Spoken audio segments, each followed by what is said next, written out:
Let's look at what happens when we have a set of parentheses in something we want to solve. So before, when we saw parentheses, we started by distributing, and we're going to do the same exact thing here. So I'm going to take the 4 and I'm going to multiply it to x and to 2. So if I take 4 times x plus 4 times 2, I should end up with 4x plus 8. If you look on the left side of the equation, plus 8 and plus 7 are called like terms. They're both constants.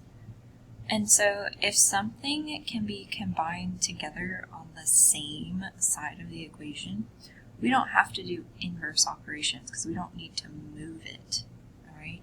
We need to combine like terms. So I'm going to take 8 plus 7 to get 15.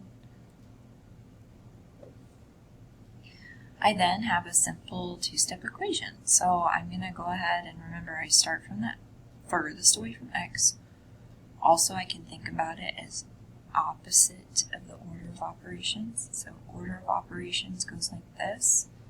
When I'm solving, I normally go this way. So I start with subtraction, then I move to addition, division, multiplication, exponents, and parentheses.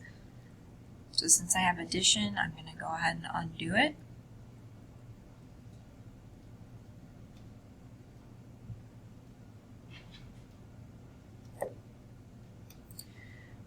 Oops, not 26, 16. I'm going to go ahead and divide by 4 and get x is 4. Same thing over here. I'm going to start by distributing. And then 6 and negative 10 are on the same side.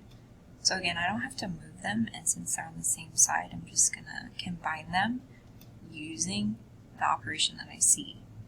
So I'm going to take positive 6 and subtract 10. That's negative 4.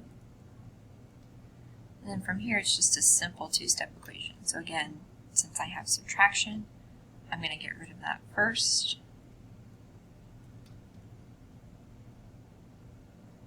And then I'm going to get rid of my multiplication by dividing. So x is 3. So anytime you see a parenthesis with a number outside of it, you're going to want to distribute, and then you are going to want to solve your equation after.